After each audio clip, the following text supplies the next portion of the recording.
Grammy-nominated artist and entrepreneur, Fat Joe. Joe, we are so happy that you're here with us. It feels like, Thank God my feet don't stink. Tiana Taylor. Ooh. Do he? The first to have these her new joints. It's like you stepped in cement.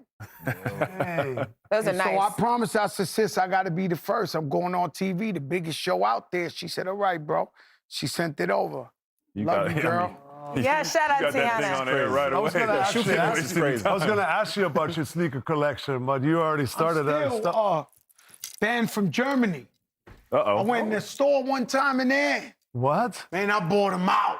They had a store.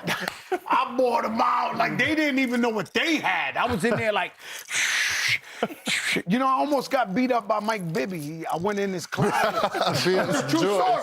We talking basketball. I'm telling you true Let's story. chat. Yeah. This man begged me to go get some sneakers out his house in Arizona. So I'm there. I got a big concert. And, you know, we family.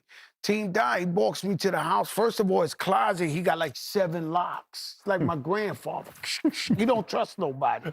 He opens it up. I run in there. I start grabbing all these sneakers. He puts me, you know, Mike Bibby is like, he put me in the yoke and was like, had me like this. His wife, everybody's like, please, Mike, let him go. He said, I wouldn't go to your house and take your platinum plaque. He's taking all the best sneakers in here.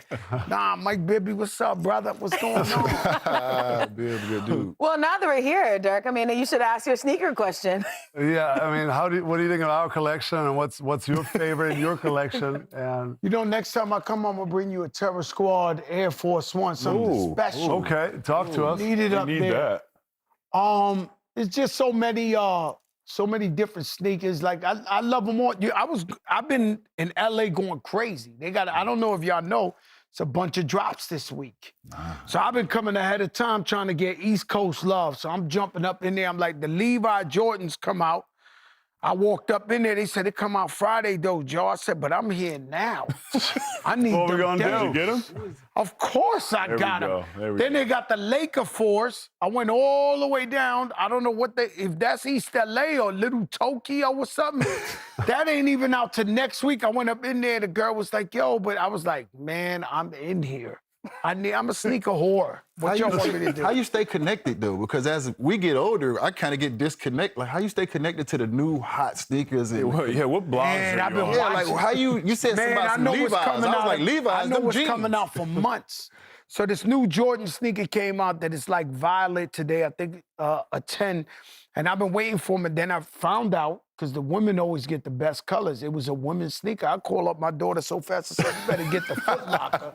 You better go get them joints. She was like, but Dad, I said, nah, I've been waiting for these. And I just recently found out they dropped. They were women's sneakers. You know, it's a great addiction.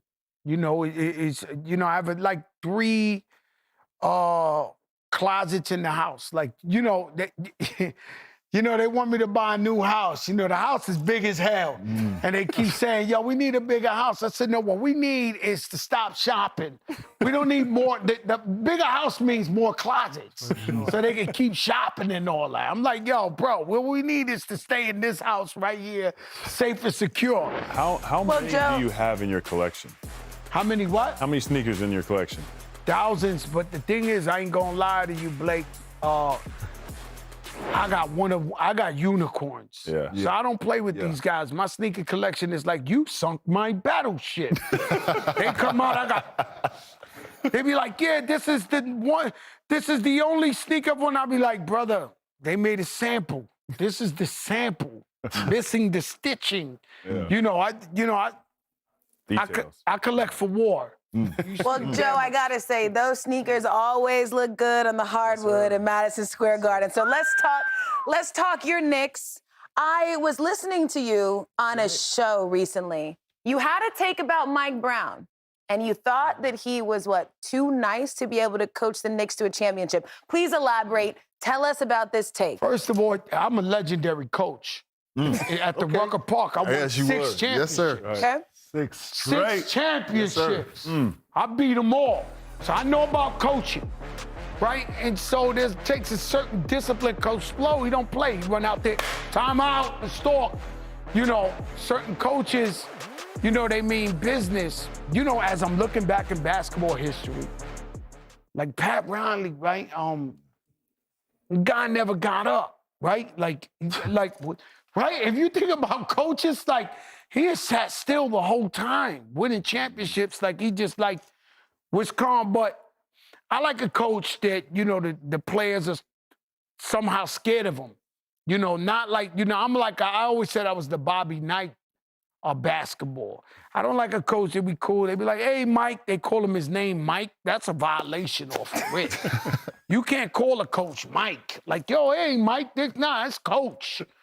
You know, and you sit your ass down if you ain't playing like you're supposed to play. Yeah. Like, Yeah. I mean, you play basketball your whole life. You're one of the smartest basketball players in the world. I know I'm with legends, but I could could I break this down? Please do. I would love to One of the hear. smartest. This is your show. I told so many players about you because you were bound to break your kneecaps and never have a long career. And you learned before you ever got hurt how to adjust to your game and shoot, do less that, and you stretched out your career like that. A lot of guys don't know that. Like Amari Stoudemire wanted that power. Derrick Rose wanted, and they had shorter careers. You was the smartest player to do that. Dirk, you got that. Okay. See, I never had that to worry about. No. This guy jumping over cars. Yeah, I don't do that. Must-see TV. That was a different, you like must-see TV. That That was was Mike Tyson. That was crazy. That's boxing on the court. Like, we was like tuned in, like, well, who he's gonna dunk on now? This is crazy. You straight water.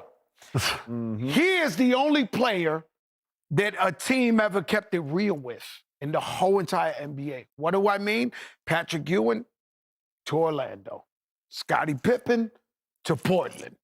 You know, when they done with you, they done with you. This guy, when he turned down that money from Dallas, I was like, you crazy. That money, he played himself. I'm telling everybody in the studio every night, yo, this guy played himself. They offered him this, that. But Miami kept it beyond real with him.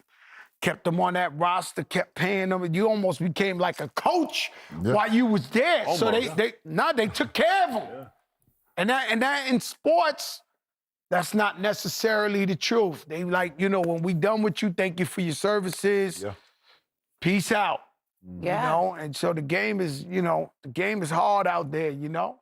I'm Taylor Rooks with NBA on Prime. Thanks so much for watching. Don't forget to hit that subscribe button to see interviews with your favorite players, experience the most exciting moments from around the league, and see what the NBA on Prime crew is up to all season long. And remember, you can hang out with us live each week during the NBA season, only on Prime.